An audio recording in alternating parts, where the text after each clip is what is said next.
नौकर जोर लगा लगा कर मेरा मसाज करता। मैं उसको पैसे पकड़ाती तो कहता, रहने दो मालकिन, वसूली रात को करूंगा। मैं कुछ समझ नहीं पाती। जैसे जैसे वह मसाज करता मुझ पर खुमारी बढ़ती ही जाती और मैं सुकून से गहरी नींद सो जाती। लेकिन एक रात मुझे नींद नहीं आई। मेरे होश उड़ गए जब उस रात मसाज करते करते, मेरा नाम स्वराली है, मैं बहुत खूबसूरत थी, इसलिए शादी से पहले हर दिन मेरे लिए रिश्ता आता था। मैं अपने माँ बाप की इकलौती बेटी थी, इसलिए मेरा बाप चाहता था कि मैं डॉक्टर बनकर उसका नाम रोशन करूं। मगर जब मेरे लिए इतने अच्छे रिश्ते आते थे तो मेरी माँ मुझे कहती कि तुम अपनी पढ़ाई छोड़ दो ताकि मैं तुम्हारी शादी कर दूं। मगर मैं अपनी माँ से कहती थी कि मुझे तो डॉक्टर बनना है। मगर यह सुनकर मेरी माँ को गुस्सा आ जाता था और वह कहती थी कि तुम अभी शादी कर लो, ये डॉक्टर की बाद में कर लेना। मगर मेरा बाप नहीं मानता था, इसलिए मेरी माँ एक बुर्जुर्ग बाबा के पास गई और उनसे कहा कि मैं अपनी बेटी की शादी करना चाहती हूँ। मगर उसका बाप नहीं मान रहा। कोई ऐसा ताबीज़ दो कि उसका बाप शादी के लिए फ़ौरन मान जाए। उस बुर्जुर्ग ने मेरी माँ से 2000 रुपये लिए और ऐसा ताबीज़ दिया कि मेरा बाप मेरी शादी के लिए फ़ौरन मान गया। यह रिश्ता दरअसल मेरे बाप के दोस्त ने अपने बेटे के लिए मांगा था और कहा कि आपकी बेटी शादी के बाद भी डॉक्टर बन सकती है। यह सुनकर मेरा बाप ने उससे शादी के लिए फ़ौरन हाँ कह दिया और मैं विदा होकर अपने ससुराल आ गई। मेरे ससुराल वाले बहुत अमीर थे, इसलिए मैं और मेरे पति अलग घर में रहते थे। मेरा पति अपने बाप का बिजनेस संभालता था, इसलिए वह सुबह से शाम तक बिजी रहता था। मैं उसके घर गई तो यह ऐशो आराम देखकर मैं चौंक गई। मेरे पति ने मेरी सेवा के लिए कई नौकरानियां रखी हुई थी, मगर उसका एक नौकर धीरे धीरे मेरे करीब आने लगा। कुछ नौकर ने मुझसे कहा कि मैं यह काफ़ी सालों से काम कर रहा हूँ और आपके ससुराल वाले मुझे बिल्कुल घर के मेंबर की तरह ही समझते हैं। यह सुनकर मैंने भी उसे खास अहमियत देना शुरू कर दी। वह एक दिन मेरे कमरे में आ गया तो मैं अभी तक बिस्तर में लेटी हुई थी। उसने मुझे थका थका देखा तो कहने लगा कि आप लेटे रहो, थक गई होगी, अगर आपको ऐतराज ना हो तो मैं आपके पैर दबा दूं। यह सुनकर मैं चौंक गई। मैं खूबसूरत थी, जवान थी, लेकिन मुझे मेरे पति के अलावा किसी मर्द ने नहीं छुआ था और ना ही मैंने किसी नौकर से कभी अपने पैर दबवाए थे। इसलिए मैंने फ़ौरन मना कर दिया, नहीं, मुझे अच्छा नहीं लगता कि कोई पराया मुझे छुए। यह सुनकर वह चुप हो गया और मेरे कमरे से चला गया। तभी मुझे एहसास हुआ कि मैंने उसकी बात का जवाब बहुत सख्ती से दिया था। शायद वह पहले भी मेरे ससुराल में ऐसे काम करता होगा, मगर मैंने साफ इनकार करके उसका दिल तोड़ दिया था। दरअसल मैं बहुत नरम दिल थी, इसलिए मुझे बाद में अफसोस होने लगा। मैं उसके बारे में सोचने लगी कि यह नौकर तो काफ़ी जवान और खूबसूरत है, मुझे इससे पैर नहीं दबाना चाहिए था। शायद मेरे पति को यह बात अच्छी ना लगे। अगले दिन भी ऐसा हुआ। नौकर ने यही बात मुझे दोबारा कहा।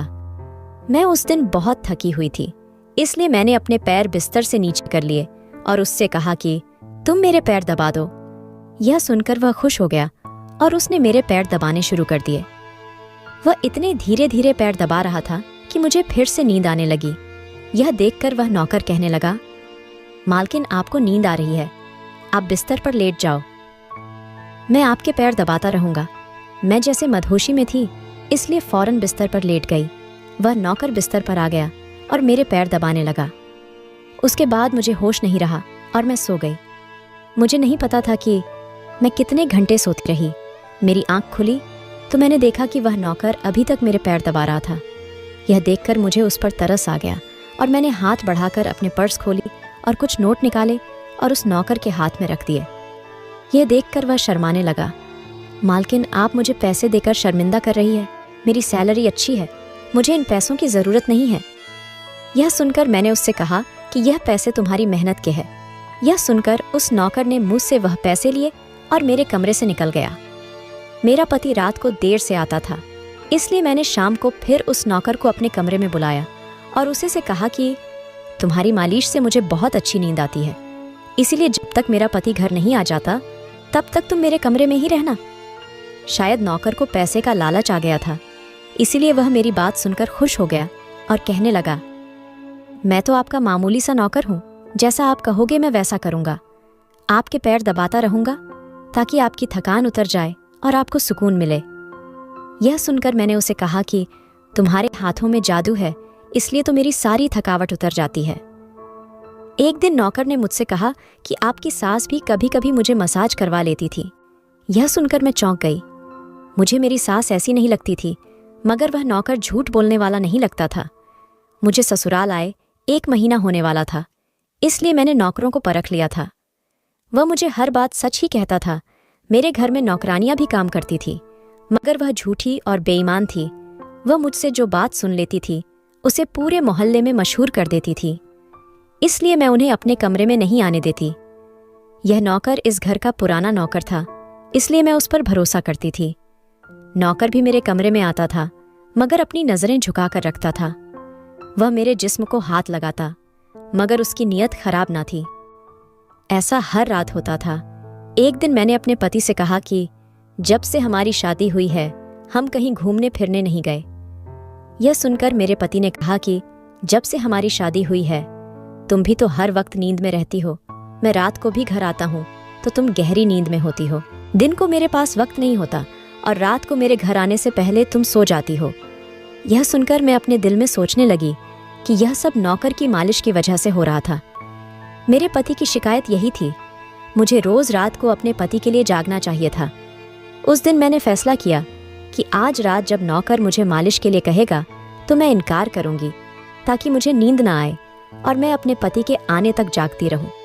शाम हुई तो मैंने नहाकर खुद को खूब तैयार किया और दुल्हन बनकर बिस्तर पर बैठ गई।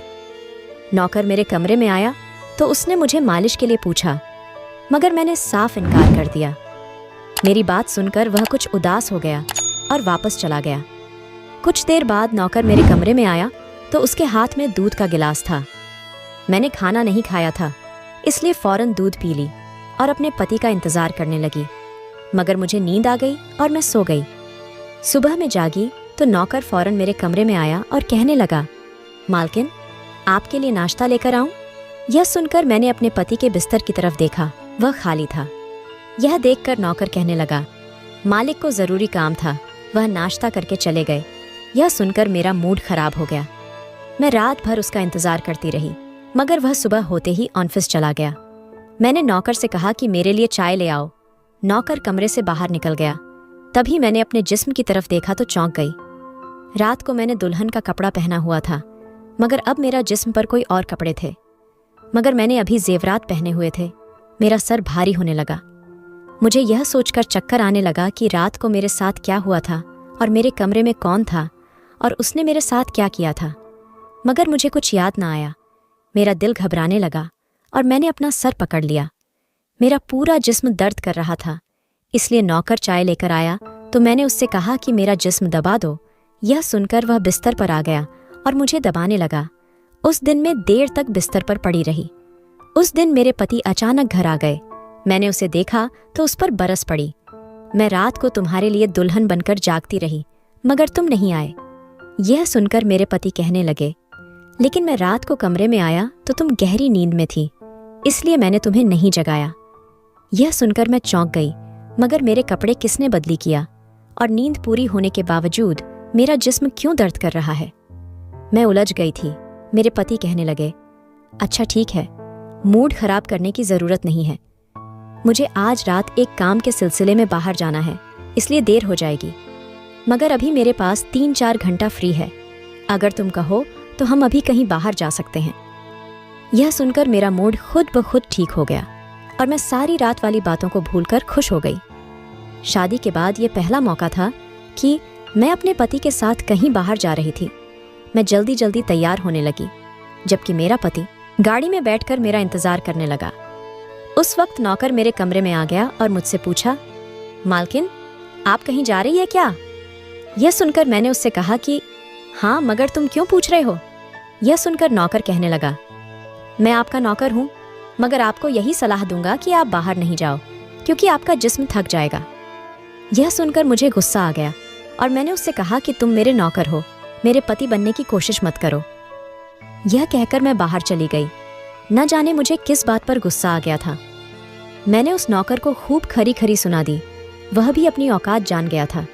तभी तो मैं जब घर आई तो वह मेरे सामने नहीं आया। मेरे पति मुझे गेट पर उतरकर वापस बाहर जा चुके थे। जबकि मैं अंदर आई तो मेरा सारा जिस्म बुरी तरह दुख रहा था। शायद मेरे जिस्म को मालिश की आदत हो गई थी। तभी तो रात होते ही वह मालिश के लिए तड़पने लगता था।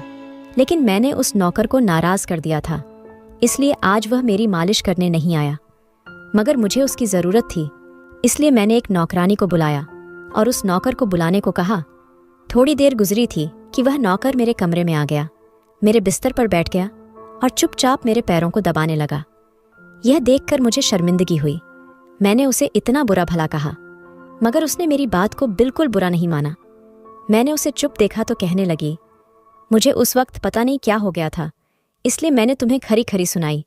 मैं इतने दिनों के बाद अपने पति के साथ कहीं बाहर जा रही थी, इसलिए मुझे तुम्हारा टोकना नहीं अच्छा नहीं लगा, इसलिए मुझे माफ़ कर दो। मैं उसकी मालकिन थी और उसे इस काम के पैसे देती थी, मगर अब भी मुझ में इंसानियत जिंदा थी, इसलिए मैंने मालिक होकर भी नौकर से माफ़ी मांग ली, क्योंकि वह भले ही नौकर था मगर वह एक इंसान भी तो था। मेरी बात सुनकर वह नौकर कहने लगा, मैं आपका नौकर हूँ, इस काम के लिए मैं आपसे सैलरी लेता हूँ, इसलिए आपको हक है आप जो चाहे मुझे कह दे। यह सुनकर मैं चुप हो गई, मगर मैं सोच लिया कि आइंदा इससे ऐसा कुछ नहीं कहूँगी। वह उस रात देर तक मेरी मालिश करता रहा और फिर मुझे नींद आ गई। मुझे नहीं पता था कि नौकर मेरे कमरे से कब निकला और कब मेरे पति घर पर आया। मैं सुबह उठी तो मेरा पति बाथरूम में था और बाहर जाने के लिए तैयार हो रहा था। मैं उसे हैरानी से देखने लगी। पता नहीं आजकल मुझे क्या हो जा रहा था। नौकर की मालिश से मुझे इतनी गहरी नींद आती कि मुझे किसी बात का होश न रहता था। मुझे इस बात का भी पता नहीं चलता था कि मेरा पति कब कमरे में आता था। मैं सोचने लगी कि इस नौकर की मालिश में ऐसा क्या जादू था कि वह मेरे पति के आने से पहले ही मेरी मालिश करता तो मैं अचानक गहरी नींद में सो जाती थी। सुबह जब मैं उठती तो मेरा सर भारी महसूस होता और मैं चलने फिरने के काबिल नहीं रहती। मगर यह बात मैंने अपने पति को नहीं बताई, क्योंकि मैं नहीं चाहती थी कि यह बात मेरे पति को पता चले कि मैं उस नौकर से मसाज करवाती थी। एक दिन मेरा पति दिन के वक्त घर पर ही रहा। मैंने नौकर से घर के सारे काम करवाए, अपने कमरे में नहीं आने दिया। नौकर भी घर के सारे काम करता रहा और मसाज वाली बात किसी के सामने अपने मुंह से नहीं निकाली। मैं भी चाहती थी कि यह बात किसी को पता ना चले। इस दौरान जब मेरा पति घर से बाहर जाता था, मैं उस नौकर को कमरे में बुला लेती थी।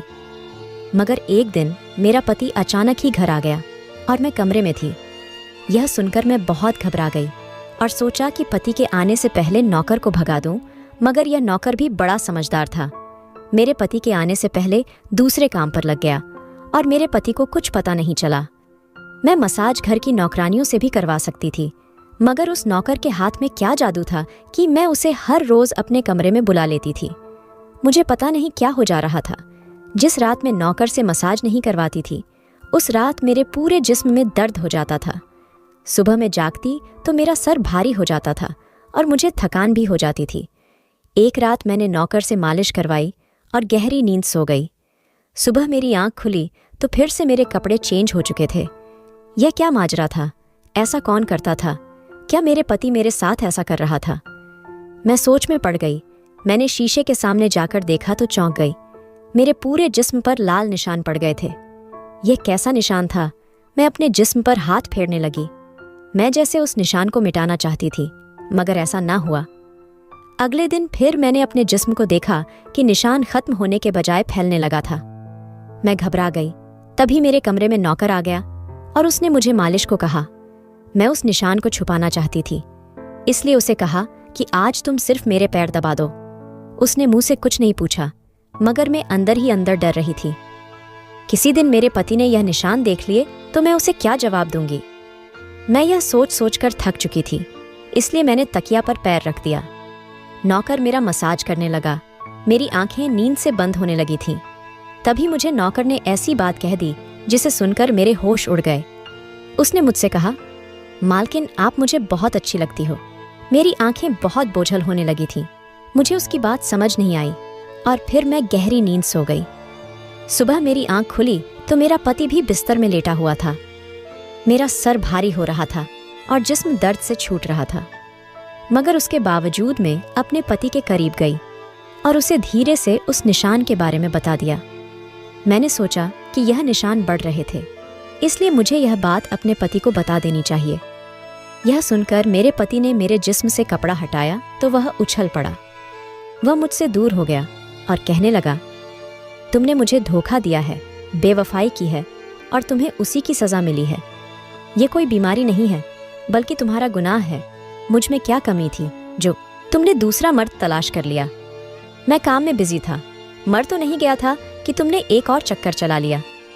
यह सुनकर मैं हक्का बक्का रह गई। मैंने उससे कहा कि यह आप कैसी बातें कर रहे हैं, मैं बेकसूर हूँ। मगर मेरा पति हंसने लगा और कहा कि यह निशान बता रहे हैं कि तुम गुनहगार हो, इसलिए मेरे घर से निकल जाओ। मैं तुम्हें तलाक के पेपर भेज दूंगा। उसने मुझे धक्के मार मार कर निकाल दिया। मैं रोते हुए अपने माँ बाप के घर आ गई और उन्हें अपनी बेगुनाही का यकीन दिलाया। वह मेरे अपने थे, इसलिए उन्होंने यकीन कर लिया। उन्होंने कहा कि वह मेरे पति से बात करने जाएंगे, मगर उनके जाने से पहले ही तलाक के कागज आ गए और मेरी हंसती मुस्कुराती दुनिया उजड़ गई। मैं इसका जिम्मेदार किसको ठहराती? कोई भी तो नहीं था। मैं कई दिनों तक रोती रही और मैं बिस्तर पकड़ लिया। मुझे ऐसा लगने लगा था जैसे मैं मरने वाली थी। एक दिन मेरी माँ मेरे कमरे में आई और कहने लगी कि तुमसे कोई मिलने आया है। मैं भाग कर गई कि शायद मेरे पति आए हो, उसे मेरी बेगुनाही का एहसास हो गया हो। मगर वहाँ मेरा पति नहीं था, बल्कि वही नौकर था जो उसके घर काम करता था। मैंने उसे आने का कारण पूछा तो वह कहने लगा, मैं आपके उन निशानों के बारे में जानता हूँ। यह सुनकर मैं चौंक गई। और ये निशान क्यों थे? यह सुनकर मैं खड़ी हो गई और उसके शर्ट का बटन एक झटके से खोल दिया। मुझे अब समझ आया कि मेरे पति ने मुझ पर इतने गंदे इल्जाम क्यों लगाए थे। यह देखकर मैं नौकर के सीने पर मुक्के मारने शुरू कर दिए। यह मेरे जिस्म पर कैसे आए? तुमने मसाज के बहाने मेरे साथ क्या क्या किया था? मुझे सच सच बताओ। यह सुनकर नौकर ने मेरे दोनों हाथ पकड़ लिए और कहने लगा, मेरा नाम विक्रम है और मैं तुम्हारे साथ यूनिवर्सिटी में पढ़ता था, मगर मुझे तुमसे प्यार हो गया। मैं भी डॉक्टर बनना चाहता था और मैंने सोचा था कि जब हम दोनों डॉक्टर बन जाएंगे तो मैं तुम्हारे बाप से तुम्हारा हाथ मांग लूंगा। मगर एक दिन तुम्हारी सहेली की जुबानी मुझे पता चला कि तुम्हारी माँ तुम्हारी शादी जल्द करना चाहती है, इसलिए मैंने डर कर तुम्हारे घर रिश्ता भेजा। मगर तुम्हारे बाप ने इनकार कर दिया और कहा कि मैं अपनी बेटी की शादी तब करूंगा जब वह डॉक्टर बन जाएगी। इसलिए मैं इत्मीनान होकर अपनी पढ़ाई करने लगा। मुझे एक हफ्ते के लिए अपने कजिन की शादी के लिए शहर से बाहर जाना पड़ा, तभी तुम्हारी शादी हो गई। वह यह सब मुझसे कह रहा था और मैं बेयकीनी से उसे देख रही थी। मैं वापस आया तो मेरी मोहब्बत किसी और की दुल्हन बन चुकी थी और मैं तुम्हारे प्यार और दीवानगी में तुम्हारे ही घर का नौकर बन गया, ताकि मैं तुम्हारे करीब रह सकूं। मैं तुम्हारे करीब आना चाहता था, इसलिए मसाज के बहाने तुम्हारे कमरे में आ जाता था और रात को तुम्हारे दूध में बेहोशी की दवा मिला देता था, ताकि तुम सोती रहो और तुम्हारा पति तुम्हारे करीब ना आ सके, क्योंकि तुम मेरी थी। मैं तुम्हें किसी और के करीब नहीं देख सकता था। यह सुनकर मैं हक्का बक्का रह गई। क्या तुमने मेरे साथ कभी कुछ गलत किया? यह सुनकर उसने मेरा हाथ अपने सर पर रख लिया और कहा, मैं तुमसे प्यार करता था, इसलिए तुम्हारे इजाजत के बगैर मैं तुम्हारे साथ कुछ नहीं करना चाहता था। यह सुनकर मैंने उस निशान की तरफ इशारा किया जो हम दोनों के जिस्म पर थे। यह सुनकर वह हंस दिया और कहा कि मैं डॉक्टर हूं और यह सिर्फ इन्फेक्शन है। यह मैंने इसलिए किया ताकि तुम्हारे पति को हम दोनों के ऊपर शक हो जाए। यह कहकर उसने मुझे माफ़ी मांग ली और मैंने पूरे 1 साल उसे सजा देने के बाद माफ़ कर दिया और फिर उसके साथ शादी कर ली। तो दोस्तों, अगर आपको ये कहानी पसंद आती है तो वीडियो को लाइक करें और स्टोरी कॉर्नर चैनल को सब्सक्राइब करें और बेल आइकन पर क्लिक करें और इसे ऑल पर सेट करें ताकि आपको नई वीडियो की सूचना तुरंत मिल जाए। धन्यवाद।